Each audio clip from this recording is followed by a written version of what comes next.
오늘은 우리 요한 서신을 함께 공부하는 날입니다.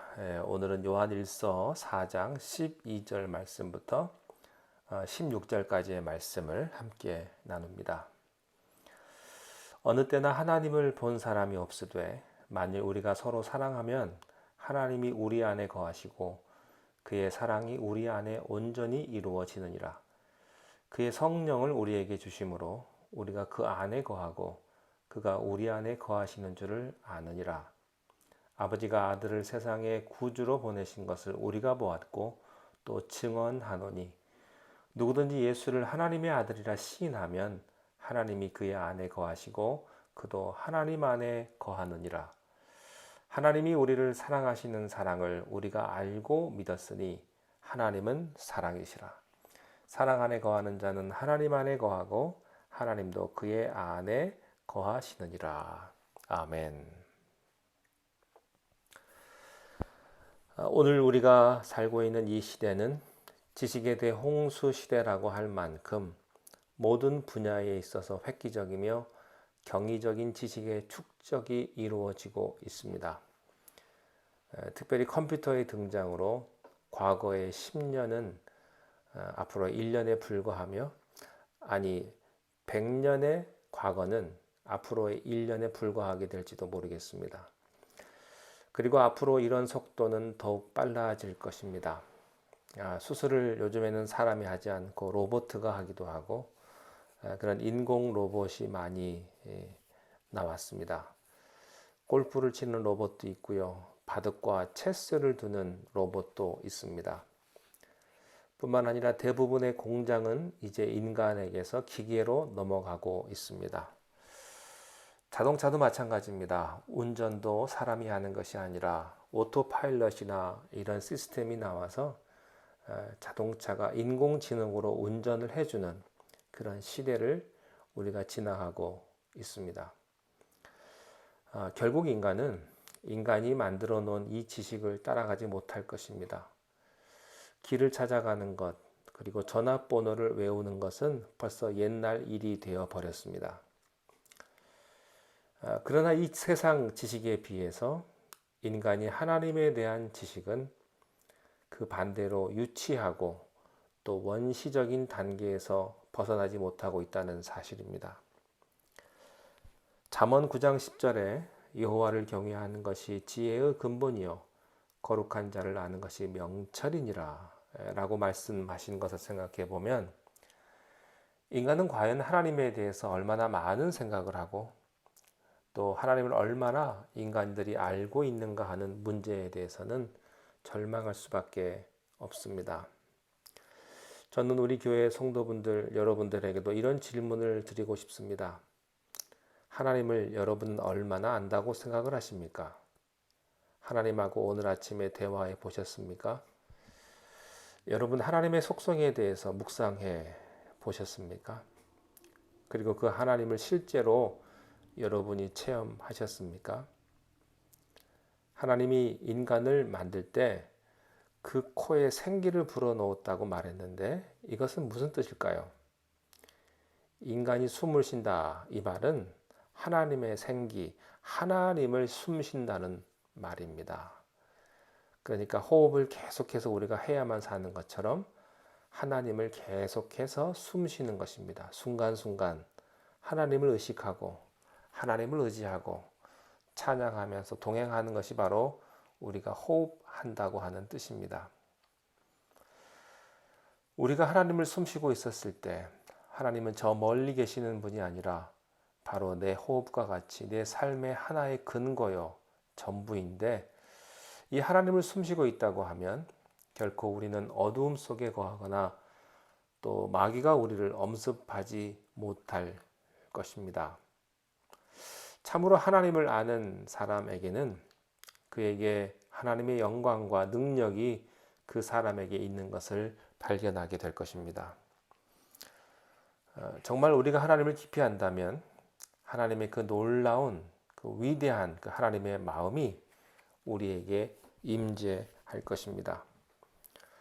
뿐만 아니라 우리가 하나님과 밀접하게 사귀고 호흡하고 살고 있다면 참된 용기와 기쁨이 하늘의 기쁨이 오늘 우리의 삶 속에도 그대로 나타나게 될 것입니다.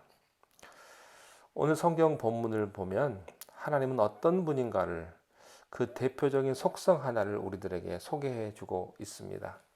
16절에 하나님이 우리를 사랑하시는 사랑을 우리가 알고 믿었으니 하나님은 사랑이시라. 사랑 안에 거하는 자는 하나님 안에 거하고 하나님도 그의 안에 거하시느니라. 이 하나님은 사랑이시라고 한 이 사도 요한의 서언은요, 우리가 지난주에 공부했던 7절과 8절에도 나타나 있습니다. 사랑하는 자들아, 우리가 서로 사랑하자. 사랑은 하나님께 속한 것이니 사랑하는 자마다 하나님으로부터 나서 하나님을 알고 사랑하지 아니하는 자는 하나님을 알지 못하나니 이는 하나님은 사랑이심이라. 여러분, 우리는 하나님을요, 어떻게 섬기고 사랑해야 합니까? 하나님의 속성에 따라 하나님을 예배하고 섬겨야 합니다. 하나님의 방법에 따라 하나님을 예배하고 섬겨야 합니다. 이걸 다른 말로 하면요, 우리가 부모님을 섬길 때요, 부모님의 그 마음에 따라서 부모님을 섬겨야지 내 마음대로 섬기면 되질 않습니다. 부모님이 좋아하는 것, 부모님이 잘 드시는 것, 부모님이 좋아하는 방식대로 내가 섬겨야 그게 진정 섬기는 거죠. 내 뜻대로 섬기는 건 섬기는 게 아닙니다. 대부분의 많은 사람들은 하나님을 잘 알지 못하고 하나님과 멀리 있게 되는데, 그 까닭은요, 이 하나님의 속성에 따라 하나님을 섬기는 것이 아니라 자기의 생각에 따라 자기가 만든 하나님을 섬기려 하기 때문에 결국 하나님을 만나지 못하는 것입니다. 여러분, 인간은요, 조금만 이성이 있는 사람은 하나님이 있다고 누구든지 인정합니다. 그것이 어떤 이유에서든 하나님의 존재에 대해서 인정하는 것입니다. 그러나 그 하나님이 누구냐 하는 것입니다. 내가 만든 하나님, 내가 상상한 하나님, 내 경험과 체험 속에서 내가 편리한 하나님을 생각하고 믿으려고 하기 때문에 하나님이 만나지지 않는 것입니다. 첫 번째, 하나님을 참으로 만나려고 하면, 두 번째, 하나님을 섬기려고 하면, 세 번째, 하나님을 예배하려고 한다면 우리는 그 하나님의 속성에 따라서 우리는 하나님을 만나야 합니다. 대부분 많은 사람들은 이러한 까닭에, 하나님의 속성에 무지한 까닭에 결국 하나님을 가장 잘 아는 것 같아도 하나님을 모르고 살며, 하나님을 믿는 것 같아도 결국 하나님의 실체에까지 접촉하지 못하고 맙니다. 자, 성경은 하나님의 대표적인 속성을 소개했습니다. 하나님은 사랑이라. 하나님은 사랑이시라. 자, 그러면 이 뜻은 무엇입니까? 하나님은 사랑이시라는 뜻은 무엇입니까? 우리는 이 하나님의 사랑이 인간이 가진 사랑이 아님을 먼저 알아야 합니다. 인간이 인간에게 가지고 있는 애정이나 정욕이나 또 부모가 자식에게 가진 이 사랑이 아님을 알아야 합니다. 그 사랑이 아니라 하나님의 조건 없는 사랑임을 성령을 통해서 먼저 알아야 합니다. 하나님의 사랑은 용서받을 수 없는 죄인에게 용서하는 사랑이요, 긍휼히 여길 수 없는 사람을 긍휼히 여기는 사랑입니다. 그래서 흑인 노예상이었던 제이 뉴턴은 찬송가 305장에서 이렇게 찬송시를 썼습니다. 나 같은 죄인 살리신 주 은혜 놀라와 잃었던 생명 찾았고 광명을 얻었다. 이렇게 시를 씁니다. 그런 하나님의 조건 없는 긍휼의 그 크신 사랑을 발견하면서 큰 죄악에서 건지신 주 은혜가 고마워 눈물을 흘렸고, 이제껏 내가 산 것도 주님의 은혜라고 눈물을 흘리면서 영원히 주님의 은혜로 해처럼 밝게 살면서 주찬양하고자 했습니다. 여러분도 이 하나님의 사랑을 만나고 감격하여 눈물을 흘려본 적이 있습니까? 밤새도록 울어본 적 있으십니까? 억울해서 운 거 말고, 분해서 운 거 말고, 드라마 보다가 운 거 말고, 하나님의 사랑 때문에 여러분 울어보신 적이 있으십니까? 자, 12절에 보면 어느 때나 하나님을 본 사람이 없으되 만일 우리가 서로 사랑하면 하나님이 우리 안에 거하고 그의 사랑이 우리 안에 온전히 이루어진다고 말을 했습니다. 하나님은 그의 속성이 영이시기 때문에 아무도 육신의 눈을 가지고서는 아무도 하나님을 볼 수 없습니다. 그러나 그분은 사랑이십니다. 그러므로 만일 우리가 서로 사랑한다면 우리는 하나님을 볼 수 있고 하나님을 만질 수 있고 하나님을 느낄 수 있습니다. 그래서 어떤 사람은 하나님을 만났다고 말을 합니다. 그러나 하나님을 보았다는 얘기가 아닙니다. 하나님의 사랑을 체험했다고 하는 말입니다. 실제로 그렇습니다. 인간이 지식의 눈을 뜰 때 인간의 눈을 뜨는 것이 아니라 사랑의 눈을 뜰 때 인간의 눈을 뜹니다. 저는 이런 이야기, 실제로 있었던 이야기인데 노란 손수건이라고 하는 그런 얘기를 듣고 감동을 해서 눈물을 흘릴 때가 있었습니다. 이것은 실제 있었던 일이라고 합니다. 어떤 한 죄수가 4년 동안 감옥에서 형을 마치고 나오던 날 그는 자기의 아내는 나같이 형편없는 이런 죄인을 과연 용서해 줄까? 이제 내가 집으로 돌아가면 내 부인은 나를 받아줄까? 아니면 그 여자는 이미 도망가 버리지 않았을까? 라고 하는 비참한 생각을 하면서 극도로 불안하고 초조한 상태에서 버스를 타고 집으로 향했다는 이야기입니다. 이처럼 비참한 이 사람에게 함께 버스를 탔던 젊은이들이 흥겹게 노래를 부르다가 이 초췌한 한 남자에게 시선을 빼앗기게 되었고 그 사람과 이야기하면서 다음과 같은 사실을 알게 되었습니다.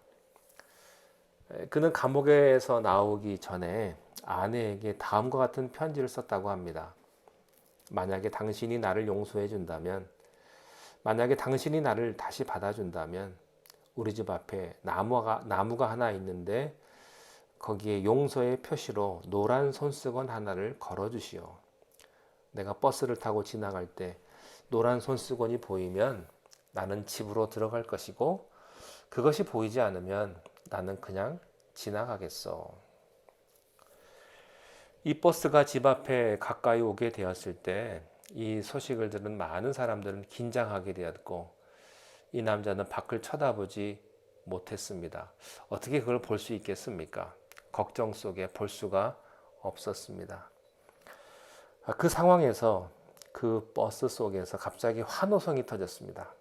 왜냐하면 한 장의 노란 손수건이 그 나무에 걸려 있는 것이 아니라 혹시라도 그 남편이 노란 손수건을 못 볼까 봐서 나무라고 생긴 모든 나무는 나무에다가 또 가지라고 생긴 모든 가지에다가 다 이 노란 손수건을 메어 달았다고 하는 이야기입니다. 저는 그 얘기를 들으면서요, 하나님이 이렇게 우리를 사랑한다고 하는 사실을 느끼게 되고 참 감동이 되는 스토리입니다. 노란 손수건을 못 볼까봐 나무에다가 그 노란 꽃을 다 피우고 가지가지마다 손수건을 메어 놓았던 그것처럼 하나님은 우리를 사랑하기 위해서 자기 아들 독생자를 십자가에 못 박혀 죽여서 피 흘려 돌아가시게 하시고 다시 부활시켜서 성령을 보내주셔서 모든 사람들의 마음속에 이 엄청난 하나님의 사랑을 우리에게 보여주셨다고 하는 사실이죠. 이것이 하나님의 사랑입니다. 진정으로 사람이 사람을 사랑하면요, 인간의 사랑이라 할지라도 거기에서 하나님의 사랑을 발견하게 되고 느끼게 되는 것입니다. 이것이 하나님의 사랑입니다. 이것이 사랑하는 자의 축복이고 또 은혜입니다. 저는 우리 모두에게 이런 하나님의 사랑이 발견될 수 있게 되시기를 바랍니다. 용서할 수 없는 사람을 용서해 주는 건 거기에 감동이 있고 눈물이 있습니다. 용서할 만한 사람을 용서하는 건요, 누가 못합니까? 다 하죠. 그러나 사랑할 수 없는 사람을 사랑하고 이해하지 못할 사람을 이해해 줄 때 거기에 하나님의 축복이 꽃을 피우게 됩니다. 여러분에게도 이런 놀라운 하나님의 축복이 넘쳐나기를 바랍니다. 하나님은 사랑이시라. 하나님을 믿는 자는 하나님의 사랑을 하는 사람이다. 하나님의 축복이 우리 모두에게 함께 하시기를 바랍니다. 기도하겠습니다. 하나님을 사랑하는 자, 곧 그 뜻대로 부르심을 입은 자들에게는 하나님의 놀라운 은혜가 있고 또한 축복이 있으며 하나님의 사랑이 그 마음 가운데 있음을 우리가 믿습니다. 하나님은 사랑이라고 하셨는데 우리의 마음도 하나님을 닮아서 하나님의 사랑을 따라가며 우리 안에도 사랑의 꽃이 필 수 있도록 성령님께서 우리의 마음을 주장하여 주시옵소서. 용서할 수 없지만 용서할 수 있는 마음 주시고, 이해할 수 없지만 이해할 수 있는 마음 주시고, 사랑할 수 없지만 사랑할 수 있는 마음을 우리들에게 허락하여 주옵소서. 예수님 이름으로 기도하옵나이다. 아멘.